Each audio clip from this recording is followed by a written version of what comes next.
Assalamualaikum warahmatullahi wabarakatuh. Baik, kita lanjutkan materinya. Kali ini kita akan membahas mengenai lesson 3 strip 3, yaitu mengenai data tekstual. Tujuan mempelajari materi ini yaitu yang pertama menggunakan jenis data char, menggunakan strings, menggabungkan string, memahami escape sequence, kemudian memahami print statement yang lebih baik. Kita mulai jenis yang pertama, yaitu mengenai jenis primitif tekstual. Ini adalah satu-satunya jenis data tekstual primitif, yaitu char. Char itu digunakan untuk satu karakter atau 16 bit. Contohnya ini ya. Ini tipe data, tipe variabelnya, jenis variabelnya char, kemudian nama variabelnya set size, ukuran bajunya ini apa? Sama dengan M, karena karakter hanya memuat satu digit, satu karakter diapit ya dengan petik ini ya.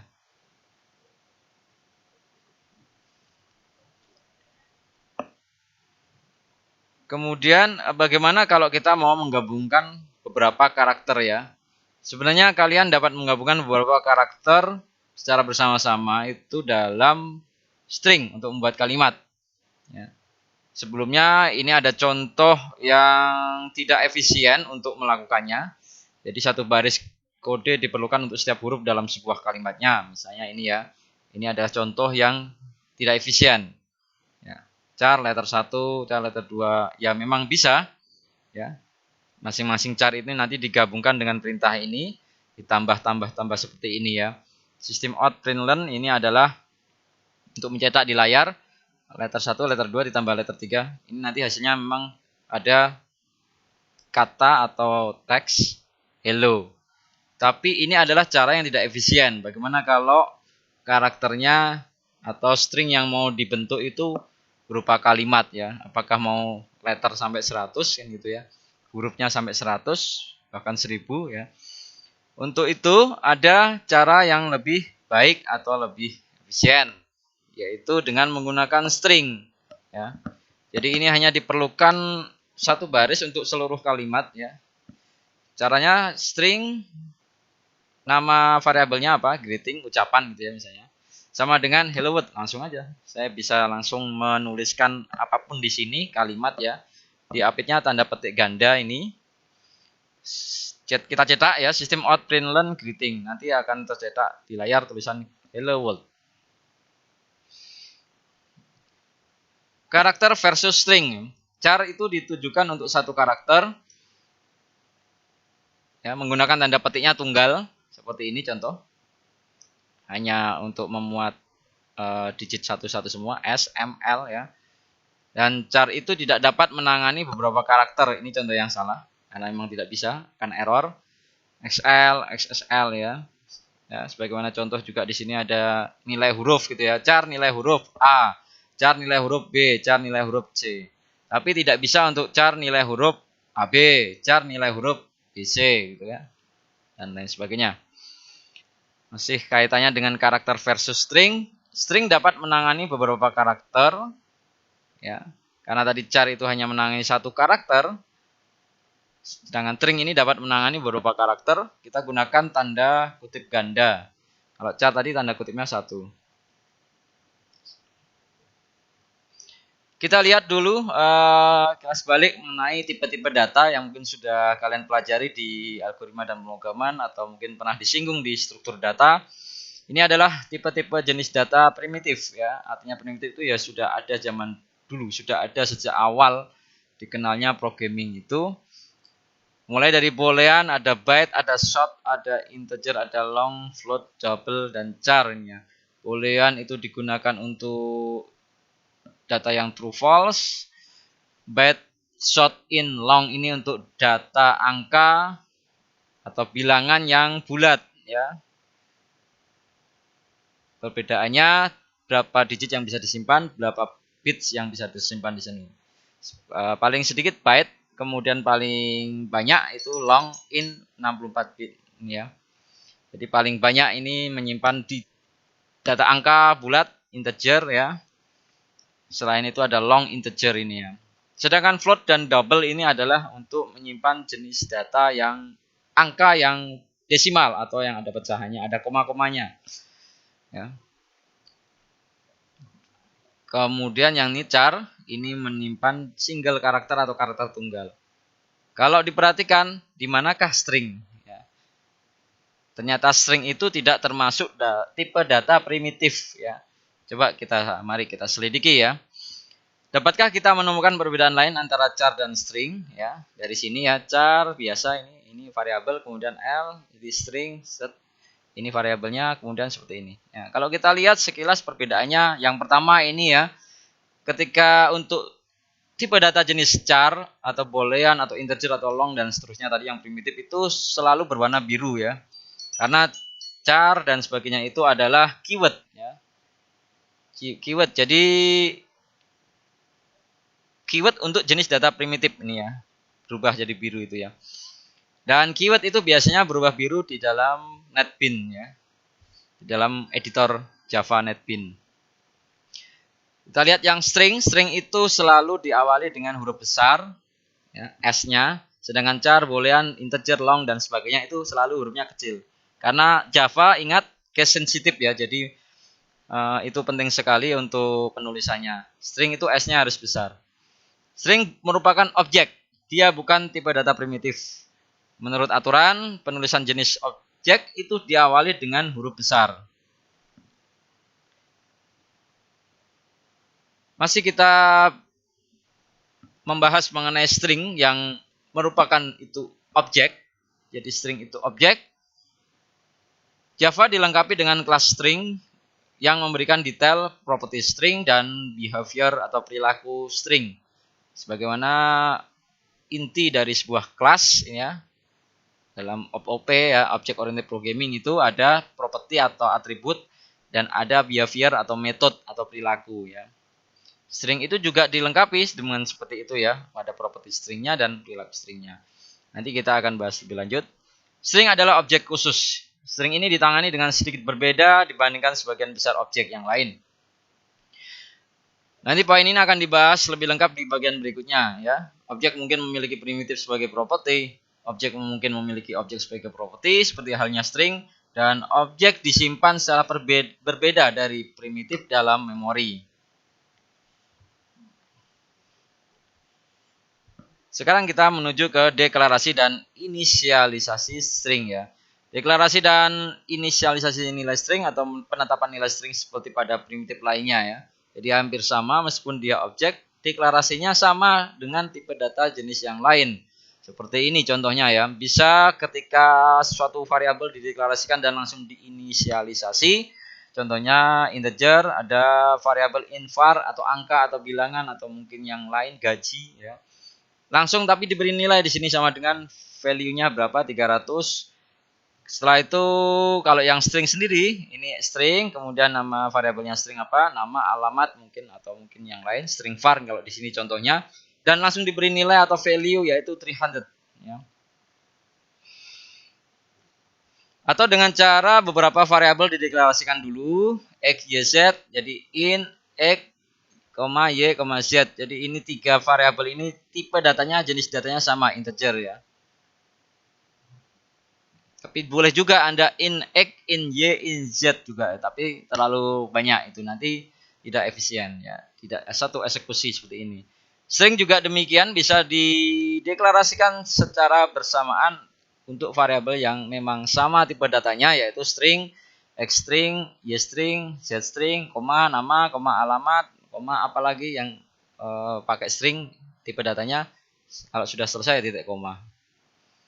Nah, baru nanti di tahap berikutnya baru diberi nilai, diinisialisasi yaitu x sama dengan 1 misalnya, y sama dengan 2, z sama dengan 3 misalnya. Sama halnya dengan string langsung juga bisa diberi nilai seperti ini ya.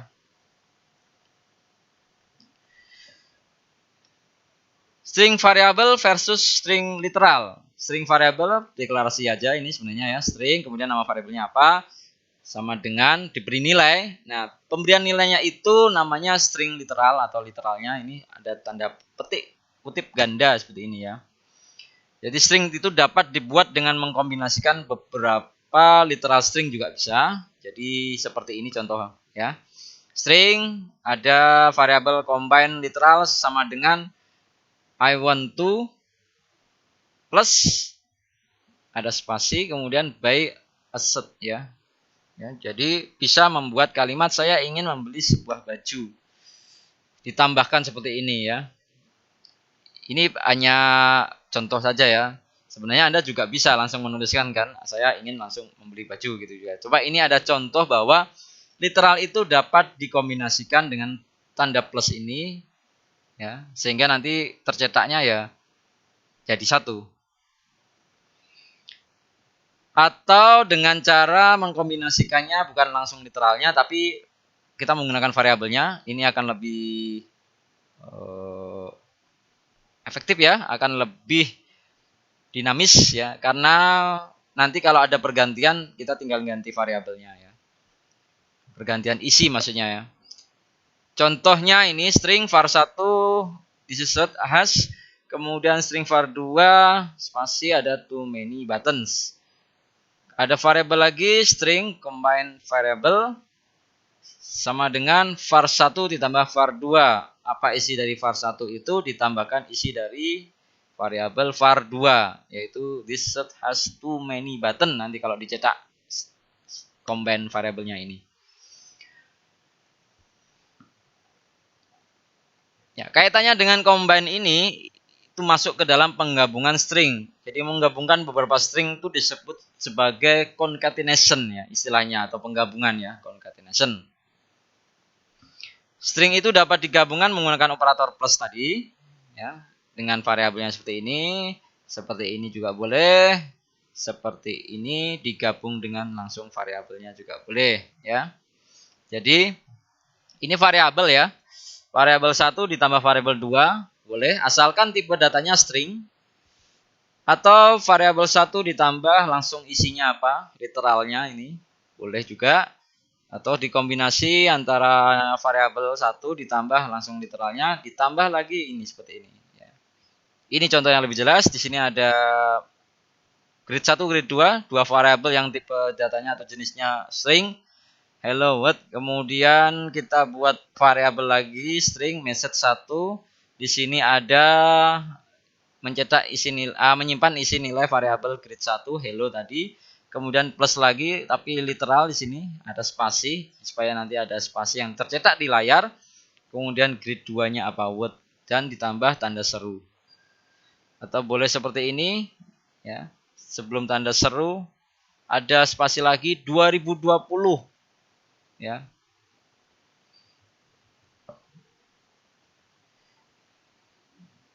Contohnya ini ya. Tadi lebih lengkapnya ini. Jadi kita dapat menambahkan ya dalam concatenation atau penggabungan string itu dengan model seperti ini ya.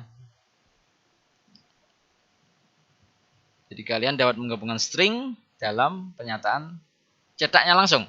Tidak hanya pada saat penggabungan di variabelnya seperti ini. Tapi bisa saat sistem out println ini message 2 nanti apa di sini isinya.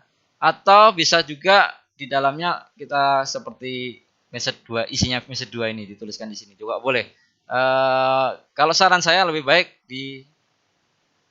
ditampung dulu dalam sebuah variabel seperti ini message 2 kemudian baru dicetak ya. Kalau Anda langsung seperti ini juga tidak salah, cuma nanti akan lebih menyulitkan ketika ada perubahan-perubahan ya di sana sini ya. Apalagi kita cukup banyak mencetak message 2 itu ya, mungkin dalam program itu ya. Outputnya sama. Ada skenario latihan 1, exercise 1 itu coba dipikirkan kembali katalog pakaian Duke Choice yang pernah disampaikan sebelumnya. Skenario tersebut meliputi kelas shopping chart, beberapa properti dan perilaku shopping chart sedikit diteliti pada latihan ini. Ini adalah properti shopping chartnya yaitu pemiliknya, siapa pemiliknya, kemudian item di dalamnya apa, pesan atau deskripsi yang ada dalam keranjang belanja itu. Nanti ini dinyatakan dalam string ya, dalam latihan itu ya. Siapa pemiliknya, item apa saja, kemudian pesan atau deskripsi apa yang ada dalam keranjang belanja itu nanti semuanya tipe datanya string kalau dalam latihan 1. Sedangkan behaviornya atau perilakunya shopping cart itu mencetak pesan ini ya. Print its message, mencetak pesannya. Masih di latihan 1 bagian 1 import dan edit project shopping cart 01 di student hub-nya itu. Kemudian declare atau nyatakan dan inisialisasi variable string dengan nama cast name atau customer name. Inisialisasi dan deklarasikan juga variable string dengan nama item dex ya, dan ini deklarasikan variable string message atau pesan.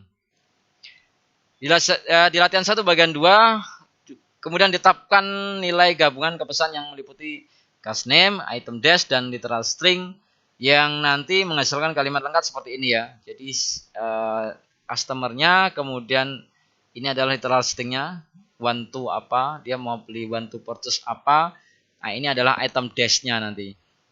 Ya, asset, a book gitu ya, atau mungkin yang lain, a car ya. Cetak pesannya dan nanti program kalian seharusnya outputnya seperti ini. Alex wants to purchase asset. Ya. Mencampurkan atau mix string dan angka. String dapat berisi angka seperti ini. String total price kemudian total dolar tambah 3. Sistem out println total price total 3 hasilnya ini. Jadi ketika dicetak total price itu isinya literal ini total 2 string ya. Kemudian ada 3-nya angka ini ya. Jadi bisa langsung seperti tadi 2020 juga bisa ya. Tanpa dikasih tanda petik ya, langsung aja angka itu nanti bisa tercetak sebagai total dolar, kemudian angka 3 nempel di sebelahnya dolar seperti ini. Ini kalau di layar hasilnya seperti ini nanti. Tapi hati-hati ketika kita mencoba melakukan beberapa operasi matematika dengan angka itu ya. Kita mungkin berharap ketika menulis 3 tambah 2 tambah 1 itu hasilnya 6 gitu ya. Tapi ternyata dalam string ini ketika digabungkan dengan literal ini, total price-nya ini, total dolar, dia hanya nempel-nempel aja 3, 2, 1 gitu aja. Begitu ya. Tapi beda kalau nanti integer ya, itu akan menghasilkan angka 6. Karena ini string. Kemudian gunakan tanda kurung untuk angka kalau mau menyebutnya dalam angka atau ingin hasilnya 6 ya. Jadi ini nanti akan dijumlah dulu dia, kemudian baru ditambahkan dengan literalnya, jadinya dolar nempel angka 6 seperti ini. Di skenario latihan kedua, itu pertanyaannya setelah pelanggan mengisi keranjang, berapa yang akan mereka bayar? Kita perlu mewakili item keranjang dengan sedikit detail lain untuk menjawabnya. Di skenario latihan kedua juga shopping cart perlu mengetahui properti sebagai berikut. Ada harga item, tarif pajak penjualan, kemudian kuantitas item, dan perhitungan total harga dari semua item di keranjang. Shopping cart mungkin memerlukan perilaku atau behavior atau metode seperti ini, mencetak pesan dengan totalnya. Itu di latihan 2 skenarionya. Di latihan 2 bagian 1, kita coba import dan edit project shopping cart 02, kemudian deklarasikan dan inisialisasikan field numerik atau angka, yaitu price, harga, double, kemudian tax atau pajak itu ganda, double ya, double juga, kemudian quantity atau kuantitas itu integer. Deklarasikan juga variabel double, tipe datanya double, total nama variabelnya total price. Nanti tetapkan nilai itu dihitung dari harga, pajak, dan kuantitas. Di latihan 2 bagian keduanya mengubah pesan untuk menyatakan kuantitasnya. Jadi yang sebelumnya tadi hanya Alex ingin membeli baju gitu aja. Tapi karena tadi sudah ada rumus ya, kuantitasnya berapa yang mau dibeli, ada nempel berapa barang yang mau dibeli di sini ya. 2 misalnya kalau di sini ya. Kemudian nanti di dalam latihan kedua bagian kedua ini juga cetak pesan lain yang menunjukkan total biayanya. Dan program kalian seharusnya kalau dijalankan itu bisa di-download ya di Student Hub. Kemudian silakan jalankan di NetBeans yang sudah saya berikan kemarin cara download dan instalasinya. Hasilnya seperti ini ya. Jadi Alex wants to purchase 2 shirts, kemudian nanti total biayanya dengan pajaknya itu sudah terhitung sendiri. Rumusnya tadi ya.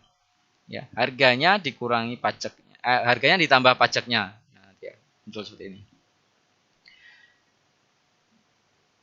Untuk catatan di latihan itu, ini sebenarnya bukanlah best practice ya, atau bukanlah praktik yang terbaik untuk mewakili atau untuk belajar properti dan behavior atau perilaku dari seluruh objek dalam metode utama. Ya. Jadi di sini itu kita melanggar aturan ini dalam bagian ini agar dapat berfokus pada manipulasi data. Dan kita akan mencoba melakukan pekerjaan yang lebih baik dengan mengikuti aturan di bagian selanjutnya. Ya. Sehingga ada ini ya, ini mbak-mbak ini bilang, mengapa Anda tidak mengikuti aturannya? Ya bagus gitu ya. Yang terakhir ada statement print ya. Di sini statement print. Sebelumnya kita coba tengok yang sebelumnya dulu.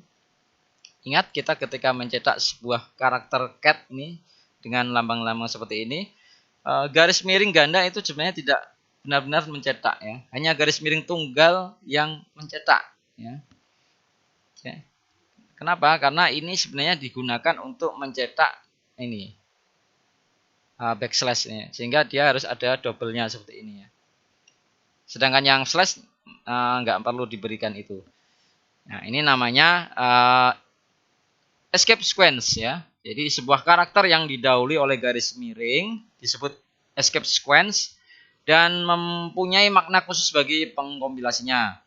Tabel dalam berikut menampilkan urutan escape sequence. Ini adalah contoh-contohnya ya. Jadi ketika kita mau menyisipkan sebuah tab baru dengan ini ya, /t, menyisipkan backspace, kemudian menyisipkan baris baru, menyisipkan karakter enter ya, mengembalikan ke awal baris lagi, dan menyisipkan font VIP, menyisipkan karakter tanda kutip tunggal ya, dan menyisipkan tanda kutip ganda, yang terakhir menyisipkan backslash karakter ya, seperti kucing tadi ketika mau menggambarkan backslash ini, dia sebenarnya harus ditambah lagi satu lagi backslash ini.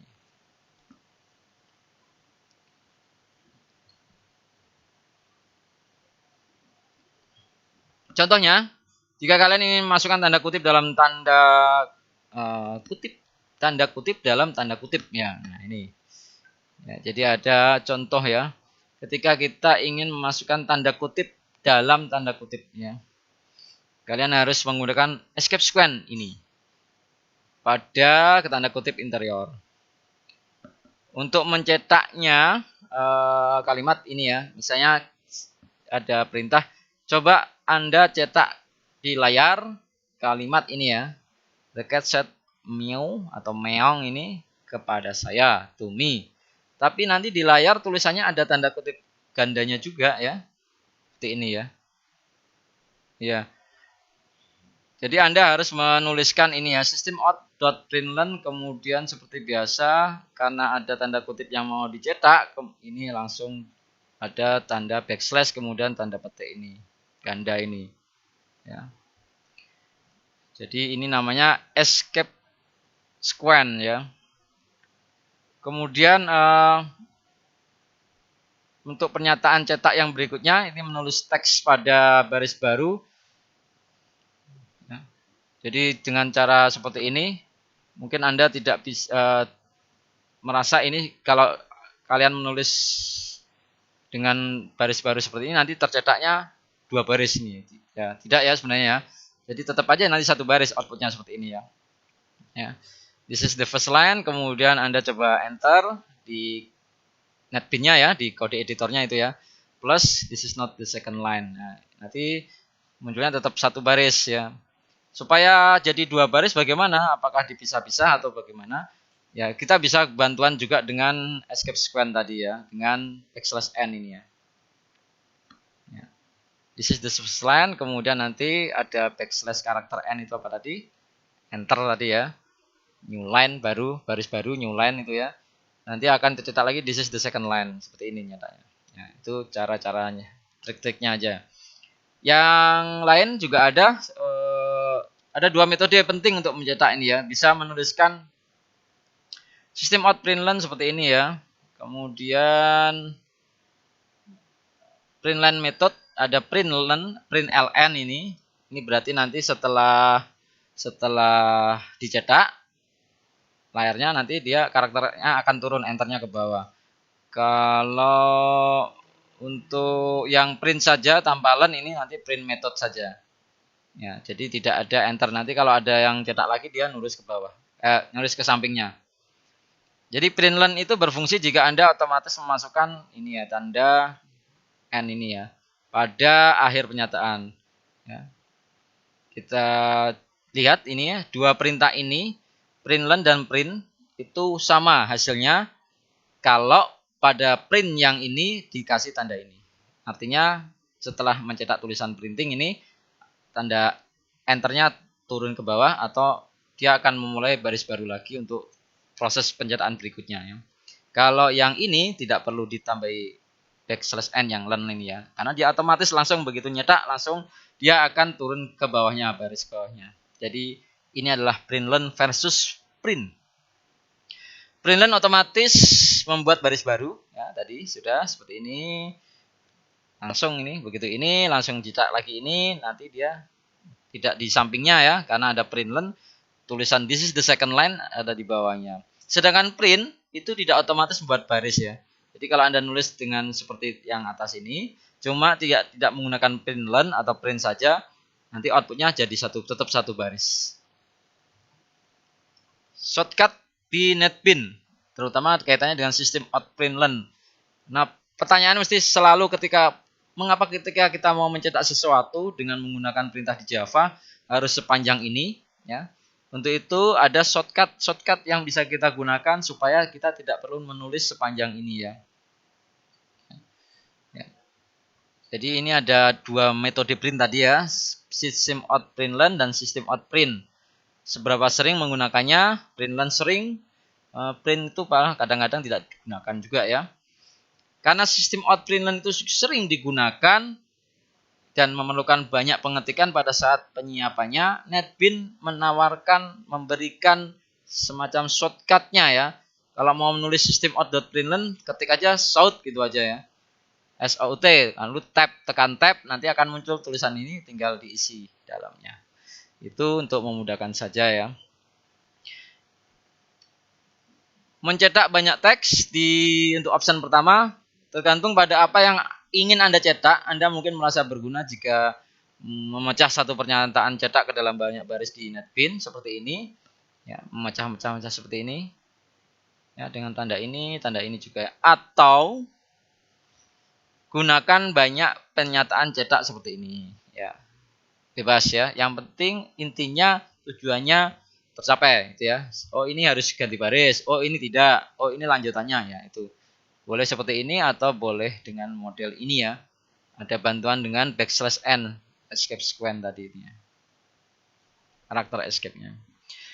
Rangkumannya di sini dalam materi atau pembelajaran ini seharusnya kalian sudah mempelajari cara menggunakan jenis data karakter, tipe data char, tipe data string, kemudian bagaimana menggabungkan string, memahami escape sequence, karakter escape tadi.